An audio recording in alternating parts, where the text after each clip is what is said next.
ভালো স্বামী চেনার উপায় কি? তার মধ্যে এই ৩টি গুণ অবশ্যই থাকবে।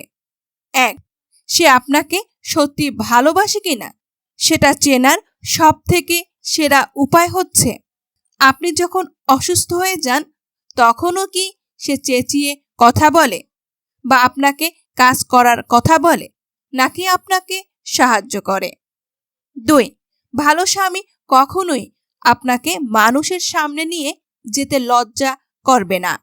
কিছু কিছু স্বামী দেখা যায় তারা স্ত্রীকে নিয়ে কোনো অনুষ্ঠানে বা কারোর সাথে পরিচিত করিয়ে দিতে লজ্জা পায়। কারণ হচ্ছে তার স্ত্রী হয়তো দেখতে সুন্দর নয় কিংবা তার গায়ের রং একটু কালো। ৩. ভালো স্বামী সবসময় আপনার মন খারাপের কারণ খোঁজার চেষ্টা করবে। আপনার মন খারাপের কারণ হতে চাইবে না এবং আপনাকে সবসময় ভালোবাসা দিয়ে আগলে রাখবে।